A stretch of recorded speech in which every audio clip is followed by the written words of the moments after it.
ఇప్పుడు మీకు హాలీవుడ్లో దే గో డైరెక్ట్లీ వాళ్ళు మీడియేటర్స్ ఉండరు. వాళ్ళు they will take real time. ఇప్పుడు ఈ ఫోన్ చేసాడు అనుకోండి, ఫోన్ కంపెనీ డబ్బు ఎక్కడి నుంచి వస్తుంది? డైరెక్ట్గా మీరు కొంటేనే స్టేజెస్లో వెళ్తుంది అక్కడికి. So the product has to work in any manufacturing థింగ్లో. ఫిలింలో ఏంటి, మీరు బయ్యర్ కోసం తీస్తున్నారు, అంతే కదా. బయ్యర్ కోసం తీసినప్పుడు వాడు మనకి ఎంత ఇస్తాడు, వాడిని ఇంప్రెస్ చేయడానికి అనేది ఎక్కడో సబ్ కాన్షియస్గా that becomes a bigger point then the actual film. మర్చిపోతారు చాలాసార్లు అవును ఫిల్మ్ ఏం చేస్తున్నాం అని. కరెక్ట్. అంటే honesty in a certain way, honesty అంటారు కదా.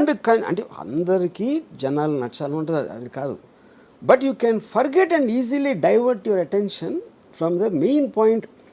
మీరు అసలు స్టోరీ ఎందుకు చేస్తున్నారు అని మీకు ఫస్ట్లో ఏమన్నా ఇంట్రెస్ట్ ఇంటెన్షన్ అని చెప్పి if it gets carried away అది చివరికి వచ్చేవారు మీకే తెలియదు అందరికీ. నేను కూడా దానికి కొంచెం చేయి దాటిపోతుంది. ఒక పర్టికులర్ టైంలో మీరు మర్చిపోతారు అసలు మీరు ఎందుకు తీద్దాం అనుకున్నారు అనేది. It go off. That's why I feel it's honesty. And that's why newer film makers వాళ్ళలో అది రీటైన్ అవుతుంది కొంతవరకు, కొంతలో కొంత. ఎందుకంటే వాళ్ళకి ఎక్కడో ఒక conviction so called what ever పట్టు కూర్చుంటారు. బట్ వాళ్ళు కూడా మళ్ళీ రిపీట్ వండర్స్ చేయమంటే they may not be able to deliver, because వాళ్ళు కూడా they get carried away with so many influences. Correct. కానీ ఇంకో పాయింట్ ఏంటంటే ఇది చాలాసార్లు వర్కౌట్ కూడా అవ్వచ్చు. అంటే మీరు ఫిలిం ఎందుకు తీశారు, వాళ్ళు ఎందుకు చూశారు అనే దాంట్లో చాలాసార్లు డిస్కనెక్ట్ ఉంటుంది. ఇప్పుడు for example in Ardh Satya one of the most influential films. అవును, స్మితా పాటిల్, ఓంపురి. అది నేను ఆల్మోస్ట్ ఒక 7-8 సార్లు చూసుంటాను సినిమా. నేను ఆ డైరెక్టర్ని ఒకసారి రెహమాన్ స్టూడియోలో కలిసాను, గోవిందీలాని. నేను ఆయనతో ఆ సినిమా గురించి మాట్లాడితే ఆయన సినిమాది నాకు చెప్పారు అసలు అది ఫాదర్ సన్ రిలేషన్షిప్ మీద నేను ఇన్స్పైర్ అయ్యి తీశాను, that is what which work. నేను సరే నేను ఉట్టి ఫాదర్ సన్ సీన్లే నేను ఫాస్ట్ ఫార్వర్డ్ చేసి ఉండని చెప్పా. ఇది రిపీటెడ్ వ్యూస్లో. నేను చూసింది రామశెట్టి అని ఒక విలన్ క్యారెక్టర్ మలాను. నిజంగా ఆశ్చర్యపోయాను, ఎందుకంటే ఆయన కూడా తెలియదు కదా, సినిమా అయిపోయింది, రిలీజ్ అయిపోయింది, ఎవరెవరో ఏదేదో చెప్తారు. మెయిన్ రీజన్ దానికైనా ఆయన అనుకుంటే ఇక్కడ ఇంకో డైరెక్టర్ అసలు నేను ఆ సీన్ కోసమే తీయలేదని చూడలేదని చెప్పాను. ఇప్పుడు బ్యాండిట్ క్వీన్ ఎక్స్ట్రాడినరీ ఫిల్మ్ అది, పూలందేవి. అది నా ఉద్దేశంలో ఎలా తీయకూడదు అనే దానికి టెక్స్ట్ బుక్లో ఉన్న దాన్ని రీమేక్ చేశారు తెలుగులో. అది దానికన్నా 10 రెట్లు అడిగింది. ఏది బ్యాండిట్ క్వీన్ కన్నా ఎక్కువ. అప్పుడు ఏంటి అర్థం, దానికి ఏం చెప్తాను, దేర్ ఇస్ నో లాజిక్, ఏం లేదు. అంటే అది నా సెన్సిబిలిటీ అంతే, లాజిక్ ఉంది.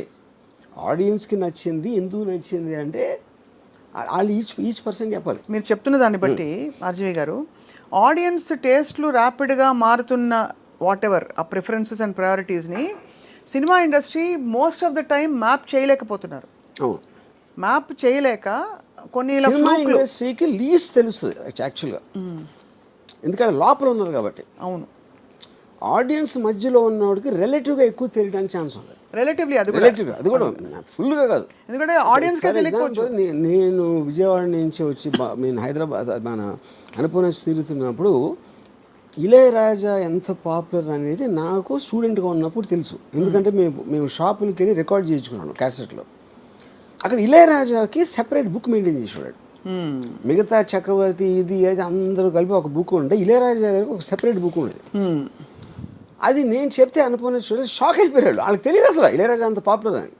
దానికి కారణం ఏంటంటే ఈ పెద్ద సినిమాలన్నీ కూడా మోస్ట్ ఆఫ్ దెమ్ చక్రవర్తి గారు వీళ్ళు చేసేవారు. ఈ వంశీ గారి ఇలాంటి అంటే ఒక లో బడ్జెట్ సినిమాలు అన్వేషణ ఇలాంటివి వచ్చి ఆ టైంలో ఏదో బాగానే ఉందంట. అప్పుడు దాని కలెక్షన్స్ ఏంటున్నారు కానీ మ్యూజిక్ జనాల్లో ఉన్న పాపులారిటీ గురించి తెలియదు. సో అప్పుడు నేను శివాకి ఇళయరాజా అని ఇన్సిస్ట్ చేస్తే చాలా కష్టమయ్యేది. అంటే చక్రవర్తి ఉన్నారంటే వాళ్ళు ఇళయరాజా అంటే అలా ఉండేది మాట బేసిక్గా. అదే అప్పుడు ఎందుకు అది లోపల ఉన్నప్పుడు వాళ్ళ వ్యూ పాయింట్ వేరు ఉంటుంది, పబ్లిక్లో ఉన్నదానికి. మీరు అప్పటికి బయట ఉన్నారు కాబట్టి మీకు తెలిసింది అది. ఎప్పుడైతే నేను లోపలికి వచ్చానో నాదే పరిస్థితి. మీరు at least you know you have been, మీరు నచ్చిన సినిమా అది ఏమైనా అవ్వని అనే ఒక నాకు వచ్చింది అది అది నేను ఇంటెన్షన్తో నేను హిట్ అయిపోవాలి, డబ్బులు సంపాదించాలి, నాకు అవార్డు వచ్చేయాలి అలా అని నేను ఎప్పుడు సినిమా చేయలేదు. అది నా పర్సనాలిటీ ట్రేట్ అంతే, అది తప్ప ఉప్పు అని కూడా అంటలా. యా. సో ఇప్పుడు ఒక చిన్న జోకే ఇచ్చాం మీరు పర్మిషన్ ఇస్తే. సో ఆర్టిఫిషియల్ ఇంటెలిజెన్స్ అడిగితే స్త్రీ ఎందుకు ఆడింది అని అది ఇచ్చిన ఆన్సర్ ఏంటంటే దేశం అంతా ఆర్జీవీలా మారిపోతుందని. ఎందుకు ఆర్జీవీ స్త్రీని బాగా చూస్తారు కాబట్టి. అందులో స్త్రీ అందుకే నేను జోక్ అని చెప్పాను సార్. అదే కాదు, నేను ఎలా స్త్రీనో చూస్తాను అలాంటి స్త్రీ లేదు దాంట్లో ఫస్ట్. ఓహో, అయితే ఈ టాపిక్ ఎక్కడతో మరి ఆ జోక్ని. బట్ సీరియస్లీ ఇట్స్ యాక్చువల్లీ మీరు అన్నట్టు ఇట్ ఇస్ ఛాలెంజింగ్. అంటే ఇప్పుడు ఫిల్మ్ మేకర్స్కి చాలా it's a lot of pressure, especially ఒక దారుణమైన పెద్ద సినిమా తీసేశాక ఇంకా తర్వాత ఇప్పుడు గద్దర్ 2, యానిమల్, స్త్రీ 2, ఇంత వేరీడ్ ఫిల్మ్స్ అసలు ఒకదానికొకటి సంబంధం లేకుండా అంత బ్లాక్ బస్టర్స్ అవుతున్నాయంటే దాని అర్థం ఏంటి? జనాలు ఏదైనా చూస్తారు. అప్పుడు ఏదైనా చూస్తాను మనం అనుకుంటే ఏం చూస్తారో తెలియదు అనేది ఫాలో అవుతుంది. అప్పుడు ఇంకా మనం అనుకున్నది మనం కన్విక్షన్తో చేయటం తప్పిస్తే there is no other choice for anybody. There's no correct, there's no other choice. After that it's about the figures. Correct. ఏ కాస్ట్లో తీయాలి, అవి ప్రాక్టికల్ డెసిషన్స్, అది viability, correct, practical decisions and all that. But ఏదేమైనా మన కన్విక్షన్ని దాటి వెళ్ళి తీయడం వల్ల అది ఛాన్స్ ఆఫ్ హిట్ అవ్వడం ఉండొచ్చు కానీ but there are more chances you'll fail because you are carried away in a lot of noises which is not your own voice. అంతేనా? That's the point. Yeah. So interesting. మీరు స్త్రీ 2 ని ఇప్పుడు మీ 2గా మార్చి మేము వెళ్ళి చూస్తాం సినిమాని. అది నేను చూడలేదు ఇంకా. But the point is this is a paradigm shift in terms of. మీకు రాజ్ కుమార్ ఫ్రెండా sir? I know him. You know him. Did you tell him that the film is? No. You haven't yet told. Well, I'm sure he'll be surprised with your tweet. And strangely, తన first film నాతోనే చేశాడు. Oh. He has some 3-scene role in Run. Yeah. కానీ ఇక్కడ again I'm telling you, ఇది రాజ్ కుమార్ రావుకి సంబంధమే లేదు. ఇది కానీ 10 రోజులు అనుకున్నాడు కదా. ఫిలిం అనేది జస్ట్ ఇప్పుడు ఇంకోటి ఇలాగ ట్రైలర్ అన్నారు కదా, ట్రైలరు ఎందుకు అసలు ఏం చూస్తారు ట్రైలర్లో అనేది. ఇప్పుడు చాలా సినిమాలు మీకు 20 million వ్యూస్, 30 million వ్యూస్ వస్తాయి, సినిమాకి ఎవడు రాడు. అప్పుడు అక్కడ ఒక లాజిక్ ఏంటంటే ఇంతమంది చూశారు కాబట్టి వాళ్ళందరూ వస్తారు అని మనం అనుకుంటాం. అంతమంది చూశారు కానీ వాళ్ళు చాలామందికి నచ్చలేదని అప్పుడు అర్థమవుతుంది. అంతేగా. ఇప్పుడు ట్రైలర్ చూడటానికి నచ్చడానికి డిఫరెన్స్ ఉంది కదా. Akshay Kumar highest paid actor in the country అంటారు, నిజమా sir? Akshay Kumar no, it's not more than Prabhas. Prabhas is highest paid. Prabhas I think would be the highest. నాకు సరిగ్గా ఎగ్జాక్ట్గా తెలీదు but I would believe. Yeah, because దానికి వన్ ఆఫ్ ద రీజన్స్ ఒకటి films, రెండు దానికి మల్టిపుల్ లాంగ్వేజ్లో మార్కెట్ ఉంటుంది కదా, which Akshay Kumar won't have. Correct, that's true, that makes sense. Yeah, తప్పకుండా ఈ డార్క్ కామెడీ అండ్ సో ఇప్పుడు హారర్ కామెడీలు విపరీతంగా తీయటం మొదలెడతారు ఇప్పుడు అందరూ. ఇప్పుడు చక్కగా చేతులు కాదు ఇప్పుడు. అంటే మీకు any success is always followed immediately. Yeah, so ఇప్పుడు ఒక మొత్తం ప్రొడక్షన్ ఆఫీసెస్ అన్నిటిలో ఒక డార్క్ గ్లూమీ లైటింగ్, ఎందుకంటే ఆ టోన్లో తీసేది ఇది. ఓహో, స్త్రీ 2 లైటింగ్ టోన్ అది. మొత్తం లైట్లు హరిపేసి బ్లూ లైట్ వేసుకుని ఆలోచిస్తారు ఏంటి నాలో లేనిది అమ్మాయిలో ఏముంది అని ఆలోచించినట్టు నా సినిమాలో లేనిది ఆ సినిమాలో ఏముంది అని అందరూ ఆలోచించుకుంటూ ధ్యానం చేసుకుంటూ కూర్చోవాలి.